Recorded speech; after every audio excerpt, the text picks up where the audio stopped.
Hello, my dear friend. I hope you are doing great. Welcome to my channel. If you have not subscribed it, please subscribe it. Press the bell icon. Hit the like button also. Today I will start from the 18 video of the history question, and I have covered near about the 17 video of the history question. If you have not watched, please visit all of that. That will boost your confidence regarding competitive syllabus, especially for the UPSC and the all state PCS examination. And friends, I have created so many playlists about the UPSC and all the state PCS examination syllabus. If you have not watched, please visit all of that. That will boost your confidence regarding competitive syllabus, GS syllabus and current affairs syllabus. I am covering also current affairs in these questions. और ये video Hindi and English में रहेगी. Start करते हैं. With reference to the Quit India movement, which of the following statements is or are correct? Quit India movement के बारे में, भारत छोड़ो आंदोलन के बारे में बात की गई है. फर्स्ट स्टेटमेंट है it was launch due to the failure of the Wavell plan. ये लॉन्च किया गया वेवल प्लान के फेल होने के बाद. सेकंड है during the movement an underground radio station was run by the Usha Mehta. इस मूवमेंट के दौरान एक अंडरग्राउंड रेडियो स्टेशन चलाया गया उषा मेहता जी के द्वारा. And the third statement is during the movement parallel government were set up in certain parts of the country. इस movement के दौरान certain part of the country में parallel government भी चलाई गई. Select the correct answer using codes given below. नीचे दिए गए आंसर में से कौन सा करेक्ट है आप साथ के साथ मार्क करते चलिए, अटैम्प्ट करते चलिए. ए है सेकेंड ओनली, बी है फर्स्ट एंड थर्ड, सी है सेकेंड एंड थर्ड और डी है फर्स्ट सेकेंड एंड थर्ड. तो इसका सॉल्यूशन सी है. In August 1942, Gandhiji started Quit India movement and gave the do or die call for the British India to leave India. मतलब करो या मरो का नारा दिया गया गांधी जी के द्वारा 1942 में और बोला भारत छोड़ो आंदोलन स्टार्ट कर दिया. स्टेटमेंट 1 इनकरेक्ट है. To gain the important support in the British war efforts, Cripps mission was sent in India 1942. 1939 में सेकेंड वर्ल्ड वार थी, उसमें इंडिया का सपोर्ट चाहते थे अंग्रेज, तो उन्होंने क्या क्रिप्स मिशन भेजा इंडिया में सपोर्ट मांगने के लिए. Congress demanded the immediate transfer of the effective powers to the union. Congress ने डिमांड किया कि आप लोग इमीडिएट पावर ट्रांसफ़र कर दो, हम आपका सपोर्ट कर देंगे. उन्होंने रिफ्यूज़ कर दिया अंग्रेज़ों ने इस बात को. Thus the Congress decided to launch the movement. The Wavell plan came up much later through the Shimla conference. Shimla conference 1945 में थी, उसके बाद आया था वेवल प्लान, क्योंकि which was a meeting between the Shimla conference किसके बीच में थी, viceroy of India Lord Wavell and the major political leader of the British India. जो अपने पॉलिटिकल लीडर थे उनके बीच में थी और वाइसराय के बीच में थी जिसका नाम वेवल था. इसलिए वो फर्स्ट स्टेटमेंट इनकरेक्ट है, क्योंकि अपना क्विट इंडिया मूवमेंट तो 1942 में हुआ, वेवल प्लान 1945 में आया जब शिमला कॉन्फ्रेंस के बाद. सेकेंड स्टेटमेंट करेक्ट है. During the movement an underground radio station was run by the Usha Mehta along with her associate. The radio broadcasted message from Gandhi and other prominent leaders across the country. Radio पे message दिए जाते थे गांधी जी के और अन्य प्रमुख leader के. Third statement correct है. During the agitation parallel governments were set up by the revolutionary in Ballia eastern UP, Tamluk in Midnapore district of Bengal and Satara district of Bombay. Bombay में, कलकत्ता में और यूपी में पैरेलल गवर्नमेंट बनाई गई थी एजिटेशन के दौरान, क्विट इंडिया मूवमेंट के दौरान. नेक्स्ट क्वेश्चन पे चलते हैं. With reference to the sea buckthorn recently in the news consider the following statement. Sea buckthorn के बारे में स्टेटमेंट दी गई है. इट इज़ ए सर्ब, ये एक झाड़ी है, found that cold desert in India. Cold desert में बर्फ जहाँ पे पड़ती है. सेकेंड है it helps in prevention of the soil erosion, soil का एरोजन होने से बचाता है. Third one is its fruits are rich in vitamin and omega fatty acid. जो फ्रूट्स है वो विटामिन और ओमेगा फैटी एसिड से रिच होता है, ज़्यादा मात्रा में होता है. कौन सा स्टेटमेंट करेक्ट है आप अपना आंसर मार्क कीजिए. ए है फर्स्ट एंड सेकेंड, बी है सेकेंड एंड थर्ड, सी है थर्ड ओनली और डी है फर्स्ट सेकेंड एंड थर्ड. तो इसका सोल्यूशन डी है, तीनों ठीक हैं. अभी रिसेंटली न्यूज़ में था ये सी बकथॉर्न एक येलो कलर का फ्रूट होता है, जैसे बेरी होती है ना कोई भी ब्लूबेरी वगैरह, वैसे ही ऑरेंज कलर का येलो कलर सा रहता है इसका, तो वैसा बेरी रहता है. इसमें हिमाचल प्रदेश में पाया जाता है, ठंडे एरिया में. Himachal Pradesh government had decided to start planting sea buckthorn in the cold desert area of the state. उन्होंने बोला कि सी बकथोर्न लगाएंगे हम, हिमाचल प्रदेश गवर्नमेंट ने बोला कोल्ड एरिया में। इट इज़ सब एक झाड़ी है which produce orange yellow colour edible berry, खाने के लायक बेरी होती है जो। In India it is found above the tree line of the Himalaya region and generally in dry and cold desert area such as cold desert of the Ladakh and Spiti और लद्दाख के area में मिलता है। सेकेंड स्टेटमेंट करेक्ट है। Sea buckthorn is a hardy drought resistant plant, मतलब drought resistant plant है। Tolerant extreme temperature -43 तक झेल सकता है, +40 तक झेल सकता है। It is a soil binding plant, soil को जकड़ के रखता है। Which prevent soil erosion check situation in the siltation, मतलब सिल्ट बन के जो रिवर के थ्रू मिट्टी का कटा होता है उसको रोकता है। हेल्प्स प्रिजर्व फ्लोरल बायोडाइवर्सिटी, तो बायोडाइवर्सिटी को भी रोकता है। The sea buckthorn berry also called wonder berry, Leh berry और लद्दाख गोल्ड। इनमें से वन लाइन का स्टेटमेंट बन जाएगा कि लद्दाख गोल्ड क्या होता है, लेह बेरी क्या होता है या वंडर बेरी क्या होता है। सी बकथोर्न नाम है उसका, सी बकथोर्न, थोर्न में नहीं होता काटा, सी बकथोर्न है। Is among most nutrition of the fruits, rich in concentration of the pro vitamin A, B2 and C, flavonoids and omega fatty acids रहते हैं इनमें। Berries which is much higher than the fruits on vegetables से ज़्यादा रहता है। Next question देखते हैं। ये बहुत ही हेल्थी है, इसका बकथोर्न का जो जूस आता है नियर अबाउट दी आपको 1000 रुपये का मिल जाएगा। और जो बंदे में न्यूट्रिशन की कमी रहती है, माल न्यूट्रिशन का शिकार रहता है, उनके लिए बहुत ही प्रोपिशियस रहेगा हेल्थी के लिए। अगर आपको किसी को कोई इशू है तो आप इसके लिए जा सकते हैं, ये नेचुरल चीज़ है, बहुत ही अच्छा है, बॉडी रिकवरी करता है। नेक्स्ट क्वेश्चन देखते हैं। He led the Payyanur and Calicut salt satyagraha, जो पयान्यूर जगह है या कैलिकट जगह है, इनका साल्ट सत्याग्रह इन्होंने लीड किया था। He was the chosen as the first satyagrahi from the Kerala. The individual satyagraha, individual satyagraha प्रत्येक आदमी का सत्याग्रह चालू हुआ था, जिससे क्या था, गांधी जी ने इंस्पायर किया था कि अपने आप को एक सत्याग्रही मानना है और चालू करना है देश की आज़ादी के लिए एक अभियान। He was the leader of the Guruvayur satyagraha in 1932, वो लीडर थे गुरुवायूर के सत्याग्रह के 1932 में। कौन सा जो पैसेज है इसका क्या आंसर है, कौन से लीडर के बारे में बात की गई है आप बताना। एक ए है P कृष्णा पिल्लई, बी है सी राजगोपालाचारी, सी है KP केशव, डी है K केलपन। तो इसका आंसर डी है। K केलपन जी थे जो उन्होंने लेड किया था Payyanur and Calicut salt satyagraha. was chosen as the first satyagrahi from Kerala in the individual satyagraha movement. Kerala से थे ये, इंडिविजुअल सत्याग्रह मूवमेंट चालू किया, launch by Gandhi ji. He was the leader of the Guruvayur satyagraha in 1932, 1932 में गुरुवायूर सत्याग्रह के भी लीडर थे। He was founding person of the Nair service society, Nair service society इन्होंने प्रेजाइड की। He was called Kerala Gandhi, Kerala के गांधी बोला जाता है इनको। K केलपन नाम है इनका। नेक्स्ट क्वेश्चन है। She was elected as the president of a session of the Indian National Congress, मतलब एक लेडी के बारे में बात की गई है, वो एक प्रेजिडेंट थी इंडियन नेशनल कांग्रेस की। She was born in the Cambridge England, England में पैदा हुई थी। She went from door to door to sell khadi products during the non cooperation movement. In 1931 she was imprison for the 4 months for speaking in assembly in Delhi which was declare unlawful by British. British ने उसको unlawful बता दिया था जो assembly हुई थी। इस passage में किस लेडीज़ के बारे में बात की गई है, आप अपना आंसर मार्क कीजिए। ए है सरोजिनी नायडू, बी है एनी बेसेंट, सी है नेली सेनगुप्ता, डी है अरुणा असफ अली। तो इसका सी आंसर करेक्ट है, नेली सेनगुप्ता। इनके बारे में जान लेते हैं, बहुत ही एमिनेंट पर्सनैलिटी है इनकी, क्योंकि ये कैम्ब्रिज इंग्लैंड में पैदा हुई थी 1886 में।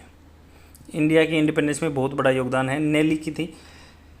During her college she fell in love Jatindra Mohan Sen Gupta, ये बंगाल के रहने वाले बंदे थे, Jatindra Mohan Sen Gupta. He married him despite of his family opposition. After her marriage she came to Calcutta, Calcutta में आई। Mahatma Gandhi call the non cooperation movement in 1921, असहयोग आंदोलन 1921 में स्टार्ट हुआ। She along with the her husband participated in. Jatin was believe to be a close aide of the Gandhi. Jatin जो थे जितेंद्र मोहन सेनगुप्ता, ये गांधी जी के क्लोज थे। Supporting her husband in the movement, उन्होंने सपोर्ट किया। वेंट हाउस टू हाउस और door to door sell khadi products. In 1931 Nellie was imprison for the 4 months for speaking in assembly in Delhi. Delhi assembly में उन्होंने बोला था तो इसलिए उनको 4 महीने की सज़ा हो गई थी जेल में, और ये इनके हस्बैंड को भी जेल हो गई थी उसी टाइम पे। 1933 में उनके हस्बैंड मर गए थे। प्रेसिडेंट जो इंडियन नेशनल कांग्रेस को बनाया गया 1933 में बाद में कलकत्ता में। Many senior leaders of the party were arrested during salt satyagraha के दौरान बहुत सारे बंदे को गिरफ्तार कर लिया गया था। नेक्स्ट क्वेश्चन पे चलते हैं। With reference to the project Rehab recently in the news consider the following statement. Rehab क्या है? फर्स्ट स्टेटमेंट दिया गया, it has been launch to mitigate the elephant attacks in human inhabitants. हाथियों के attack को, ह्यूमन जो जहाँ पे रहते हैं उन पे अटैक को कम करने के लिए किया गया है। It is sub mission under the national honey mission. National honey mission के अंदर छोटा मिशन है क्या? And third one is it is being implemented around the periphery of the Nagarhole national park. कौन सा स्टेटमेंट करेक्ट है? आप अपना आंसर मार्क कीजिए। ए है फर्स्ट ओनली, बी है सेकंड एंड थर्ड, सी है थर्ड और डी है फर्स्ट सेकंड एंड थर्ड। तो इसका सॉल्यूशन डी है, तीनों ही करेक्ट हैं। Khadi and village industry commission KVIC launched a unique project known as Rehab। Rehab की क्या फुल फॉर्म है? That would create bee fences। एक मधुमक्खी का बाड़ा लगा दो।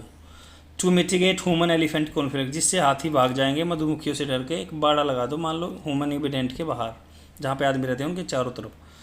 The objective to project rehab, reducing elephant. Rehab का फुल फॉर्म है reducing elephant habitat human habitat attacks using बीज।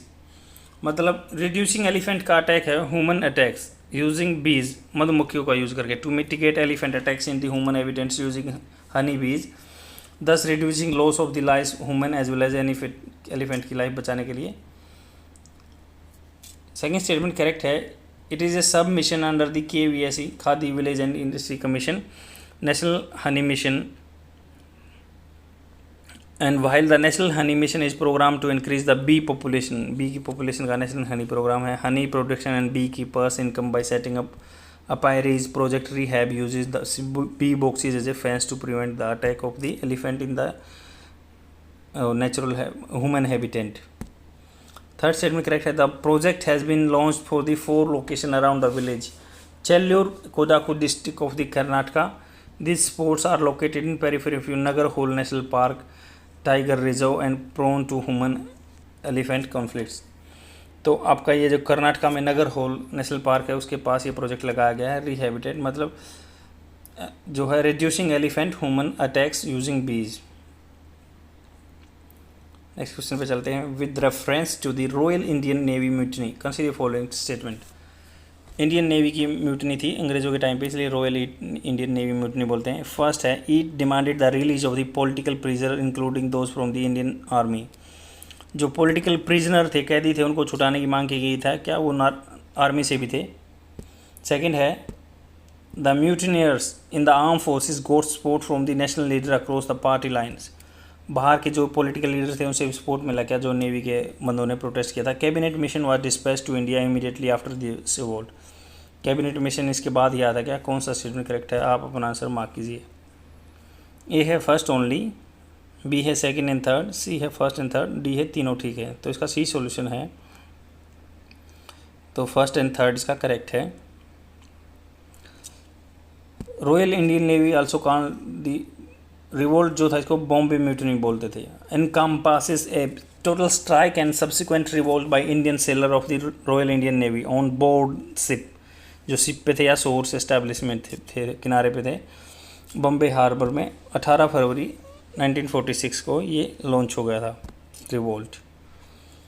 फर्स्ट स्टेटमेंट करेक्ट है। Royal Indian Navy revolt started as a strike by ratings of the Royal Indian Navy on the 18 फरवरी in protest against the general condition. General condition क्या थी? Immediate usages of the revolt were living condition and food. जो navy में living condition थी sailors की या जो officer की, उनकी फूड की कंडीशन। हालांकि उस टाइम पे सब सेलर्स में ही होते थे, ऑफिसर में नहीं होते थे Indians. They also included other national issue like the release of the political prisoner including those from the Indian national army and the withdrawal of the Indian troops from the Indonesia. Indonesia में troops भेजे गए थे, उनको भी वहाँ निकालने की और प्रिजनर को छोड़ने के लिए डिमांड की गई रॉयल इंडियन नेवी ने, जिसको बॉम्बे म्यूटनी बोलते हैं। सेकंड स्टेटमेंट इनकरेक्ट है। The mutineers in the arm forces did not get support. The leader ने, जो बाहर के लीडर थे जैसे गांधी जी थे, इन्होंने सपोर्ट नहीं किया क्योंकि उन्होंने कंडेम किया, उन्होंने गलत बताया म्यूटनी को, क्योंकि for revolting without the call of A prepaid revolutionary party, भाई कोई प्रिपरेशन नहीं थी, कोई प्लान नहीं था, अपने आप म्यूटनी कर दी। Political leaders of their choice. The Muslim League too oppose to the revolt, Muslim League भी अपोजिट में थे क्योंकि however the Communist Party of India extended full support, Communist Party of India ने सपोर्ट किया था Indian navy की mutiny को। Third statement correct है। It was immediately after this revolt British prime minister Attlee dispatch the Cabinet Mission Plan to India 1946, मतलब उन्होंने धीरे धीरे रिवोल्ट को देखते देखते कैबिनेट मिशन प्लान भेज दिया, जिसके द्वारा कि हमारा संविधान बना गया। तो इसी के बारे में, जैसे कि उन्होंने पावर को थोड़े थोड़े टाइम में म्यूटनियों के बाद देते गए, नहीं तो बंदे भड़क सकते थे, वो हल्की हल्की पावर रिलीज करते गए। नेक्स्ट क्वेश्चन पे चलते हैं। Consider the following statements with reference to the Khilafat movement. First है the movement brought the urban Muslim into the national movement, urban Muslim को नेशनल मूवमेंट में लिया खिलाफत मूवमेंट। सेकेंड है Mahatma Gandhi intended to launch satyagraha on the Khilafat issue but the Indian National Congress was not united on this, तो महात्मा गांधी क्या launch करना चाहते थे, launch सत्याग्रह खिलाफत इशू पे, बट कांग्रेस नहीं यूनाइटेड थी इस टाइम पे। थर्ड है एक Khilafat manifesto was release asking the British to protect the caliphate, Khilafat manifesto release हुआ asking British to protect caliphate, caliphate को प्रोटेक्ट करने के लिए, कैलिफेट। तो कौन सा स्टेटमेंट करेक्ट है, आप अपना आंसर मार्क कीजिए। ए है फर्स्ट ओनली, बी है सेकेंड एंड थर्ड, और सी है फर्स्ट एंड थर्ड, डी है फर्स्ट सेकेंड एंड थर्ड। तो इसका सॉल्यूशन डी है। Khilafat movement also known as the Indian Muslim movement was a pan-Islamist political protest campaign launched by the Muslim of the British India to restore the caliphate of the Ottoman Caliphate। जो Ottoman empire के caliphate को हटा दिया गया था, उनको restore करने के लिए उनकी पावर को इन्होंने जोर दिया खिलाफत मूवमेंट के, जो जिन्होंने स्टार्ट किया था इंडियन मुस्लिम मूवमेंट ने। 1919 से 1924 तक चला था, पूरा पैन इस्लामिक पॉलिटिकल प्रोटेस्ट थे ये। It was protest against the sanction placed on the Khalifa and the Ottoman Empire by the Treaty of the Sevres after the First World War। Sevres की जो ट्रीटी थी first world war के बाद, खलीफा पे जो restriction लगा दिए थे उनको ओटोमन एम्पायर पे, तो उनको रिलीज करने के लिए थे, रिस्टोर करने के लिए। सेकंड फर्स्ट स्टेटमेंट करेक्ट है। The Khilafat movement brought the urban Muslim into the national movement, इकट्ठे हो गए थे जो अर्बन मुस्लिम थे। They were many urban educated Muslim who actually participate in the movement like Mohammad Ali, Maulana Abdul Kalam Azad, doctor Hakim Ajmal Khan. Second statement correct है। During the Khilafat movement Gandhi ji was in the favour of the launching satyagraha non cooperation against the government of the Khilafat issue but the Indian National Congress was not united on this. Bal Gangadhar was opposed to having a alliance with the Muslim leaders over religious issue, मतलब धर्म के नाम पे बाल गंगाधर तिलक उनसे opposition में थे, बल्कि महात्मा गांधी जी सपोर्ट में थे सत्याग्रह को लॉन्च करने के इसी के साथ साथ। थर्ड स्टेटमेंट करेक्ट है। Mohammad Ali and Shaukat Ali all joined with the other Muslim leaders from the All India Khilafat committee. They aim to build political unity amongst Muslim and use their influence to protect the caliphate. In 1920 the publish the Khilafat manifesto which called upon the British to protect the caliphate and for Indian Muslims to unite and hold the British accountable for the purpose। तो उन्होंने unite करने के लिए क्या किया 1920 में सभी मुस्लिमों को। नेक्स्ट क्वेश्चन देखते हैं। With reference to the session of the Indian National Congress consider the following statements. Session जो इंडियन नेशनल कांग्रेस का उसके बारे में स्टेटमेंट दिया गया है। फर्स्ट स्टेटमेंट है the decision to set up a national planning committee was taken by the Tripuri session in the 1939। जो डिसीजन था नेशनल प्लानिंग कमेटी का त्रिपुरी सेशन का 1939 में लिया गया। सेकेंड है the demand for the formation of the constitute assembly was made the Ramgarh session in 1940। तो demand जो फॉर्मेशन कॉन्स्टिट्यूएंट असेंबली थी, संविधान को बनाने के लिए जो असेंबली थी, उसका रामगढ़ सेशन में 1940 में डिसीजन लिया गया। और थर्ड है the socialist were inducted into the Congress working committee at the Lucknow session 1936। Socialist समाजवादियों को 1936 में लेके आया गया। कौन सा स्टेटमेंट करेक्ट है, आप अपना आंसर मार्क कीजिए। ए है फर्स्ट ओनली, बी है सेकेंड एंड थर्ड, सी है थर्ड ओनली, और डी है फर्स्ट एंड सेकेंड। इसका सी आंसर करेक्ट है। फर्स्ट स्टेटमेंट इसका इनकरेक्ट है। The decision to set up a national planning committee was taken at the Haripura session in 1938 of the Indian National Congress. 1938 में Haripura session में। Second statement incorrect है। The demand for the formation of the constituent assembly was made at the Faizpur session on December 1936 of the Congress. Constituent assembly 1936 में Faizpur session में की बनेगी और जो commission था जो हरिपुरा सेशन में 1938 में लेके आए थे। द लखनऊ का थर्ड स्टेटमेंट करेक्ट है, वो दोनों ऊपर लिख इनकरेक्ट थी। The Lucknow Congress session in April 1936 saw the induction of the socialist नेमली जयप्रकाश नारायण जी ने, कल भी मैंने डिस्कस किया था, जेपी नारायण जी ने सोशलिस्ट जो पार्टी थी उसके अंदर ही एक बना के फैक्शन लेके आए थे। आचार्य नरेंद्र देव थे और अच्युत पटवर्धन थे into the Congress working committee. Next question देखते हैं। तो इन्होंने socialist party Indian National Congress के अंदर ही बना दी थी। नेक्स्ट क्वेश्चन है, he belong to the untouchable caste that had been classified to British admission as a criminal caste. जिसको क्रिमिनल कास्ट डेजिग्नेट किया गया था, उस पर्सनैलिटी के बारे में बात की है, वो उस कास्ट से बिलोंग करते थे। He was born under UP, जो हरदोई डिस्ट्रिक्ट है यूपी में। He led a peasant movement, किसानों का मूवमेंट चला। He identified the public recitation of the Satyanarayan katha as a opportunity to mobilise the peasant and spread the message of the rebellion. मतलब सत्यनारायण कथा को उनका सहारा लिया आदमियों में नेशनलिस्ट की भावना दौड़ाने के लिए और विद्रोह फैलाने के लिए। किसके बारे में नाम लिया गया है, ये किस स्टेटमेंट दी गई है। फर्स्ट है काशीराम नाम था जिनका, बी है बाबा रामचंद्र, सी है मदारी पासी, डी है विजय सिंह पाठक। तो इनका सी आंसर करेक्ट है, Madari Pasi. Belong to untouchable Pasi caste that has been classified by the British administration as a criminal caste बोलते थे।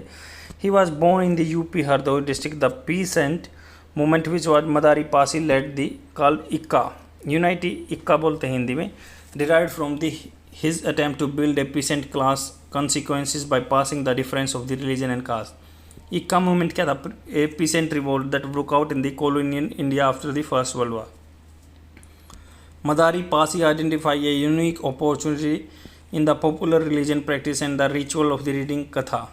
The public recitation of the Satyanarayana Katha was identified as an opportunity to mobilize the peasant and spread the message of the rebellion। मतलब जो rebellion में सत्यनारायण कथा एक बहुत ही तरीका बना दिया था कि रेबेलियन की विद्रोह की भावना फैलानी है सत्यनारायण कथा के through. All meetings of the Eka movement were preceded by the katha, after which the peasant were asked to take an oath over the Gita to make united to follow the charter of the movement. Further, the peasant were supposed to swear over sacred water from the Ganga। Madari Pasi went underground following a massive police crackdown। मतलब सत्यनारायण कथा होती थी, उसके बाद एक बंदों को इकट्ठा किया जाता था, कोई इका मूवमेंट बोलते हैं कि यूनाइटी मूवमेंट। उनको कसम दिलाई जाती थी, गंगा जल से कसम खवाई जाती थी कि आप जो इसके नियमों का पालन करोगे और अंग्रेज़ों के खिलाफ रहोगे। नेक्स्ट क्वेश्चन पे देखते हैं। मदारी पासी नाम था उनका जी। With reference to the process of the solution blowing recently in the you can see the following। solution blowing के बारे में जो न्यूज़ में था उसके बारे में स्टेटमेंट है। फर्स्ट स्टेटमेंट है, it is use to produce natural fibres that are nanometre in diameter. Natural fibre बनाए जाते हैं क्या जो नैनोमीटर होते हैं, नैनो मतलब 10⁻⁹ होती है, तो डायमीटर इतना कम होता है क्या उनका, जितना है। सेकेंड है, it enables blending of the natural polymers with the synthetic polymers. ये ब्लेंडिंग करता है नेचुरल पॉलीमर्स का सिंथेटिक पॉलीमर से। थर्ड है, it can be use in the extraction of the heavy metals from the water. Heavy metals water से extract करने में use होता है। कौन सा स्टेटमेंट करेक्ट है, आप अपना आंसर मार्क कीजिए। ए है फर्स्ट एंड थर्ड, बी है सेकंड एंड थर्ड, सी है सेकंड और डी है फर्स्ट सेकंड एंड थर्ड। तो इसका सोल्यूशन डी है, तीनों करेक्ट हैं। पहले इसके बारे में पढ़ लेते हैं क्या है ये। A solution blow technique was developed using the elements of the both electrospinning and melt blowing technique. मतलब ये एक सॉल्यूशन ब्लो टेक्निक है, वो डेवलप की गई थी using elements of the electrospinning और melt blowing technology as a alternative method for making non woven webs of the micro and nano fibres with the diameters comparable with those of made by the electrospinning process with the advantage of the having a fiber protection rate measured by the polymer injection rate several times higher recently। मतलब एक synthetic type में polymer बना रहे हैं जिससे क्या है, जिसकी डायमीटर बहुत ही कम होता है और इसमें क्या है, पॉलीमराइजेशन जो इसमें स्ट्रेच होने की क्वालिटी बहुत ज़्यादा गुना है। इसमें IIT मंडी, जो हिमाचल में मंडी जगह है, उन्होंने एक ये मेम्ब्रेन डेवलप किया filter using a biopolymer based material with the help of the process called solution blowing. ये प्रोसेस का नाम ही सॉल्यूशन ब्लोइंग है। फर्स्ट स्टेटमेंट करेक्ट है। It produce fibre that are nanometre in diameter 100,000 time thinner an single human hair. बाल से 1000 time पतला, देख लो कितना पतला होगा। When the fibre get finer their surface area increases tremendously which results in the better absorption of the heavy metal. तो absorb कर लेता है ये हैवी मेटल्स को। सेकेंड स्टेटमेंट करेक्ट है। Apart from the producing nano fibre solution blowing process can be enable blending of the natural polymer like chitosan and lignin with the synthetic polymer like nylon. तो ये क्या करता है, blending करता है। जो natural polymer है चिटोसन एंड लिग्निन को सिंथेटिक पॉलीमर से नायलॉन से मिक्स कर देता है इस टेक्निक से, ब्लोइंग टेक्निक से। Using the solution blowing technique the IIT Mandi team could replace 40% of the nylon with the chitosan. Nylon, जैसे नायलॉन के हम कपड़े पहनते हैं, उनको चिटोसन से रिप्लेस कर देंगे, which means 40% less fossil fuels derived pollution plastics. Pollution कम होगा और फॉसिल फ्यूल्स का कम यूज़ होगा। थर्ड स्टेटमेंट करेक्ट है। The biopolymer based material develop using this process help in extraction of heavy metals from the water. Water से heavy metals निकालने में बहुत काम आएगा, ये नैनो टेक्नोलॉजी है। जैसे क्योंकि आजकल आर्सेनिक वगैरह या निकल वगैरह भी पानी में मिलते हैं, जिससे आदमियों में बहुत सारी बीमारी फैलती है। तो पानी से ये जो नैनो फाइबर है, इसकी सहायता से उनको भी कम कर देगा, एक छन जाएंगे, मतलब उनका कपड़ा बनने से। Nano fibre membranes in the material enable the absorption of the happen to the sub surface scales with translation to the higher metal removal efficiency. इसका मतलब यही है कि पहले नाइलॉन यूज़ करते हैं, नाइलॉन में से कोई चीज़ छानते हैं तो हम वो पार्टिकल चले जाएंगे, बट इतने माइन्यूट पार्टिकल होते हैं कि अब ये 10⁻⁹ नैनो, उसमें नैनोमीटर्स में उसका डायमीटर होगा।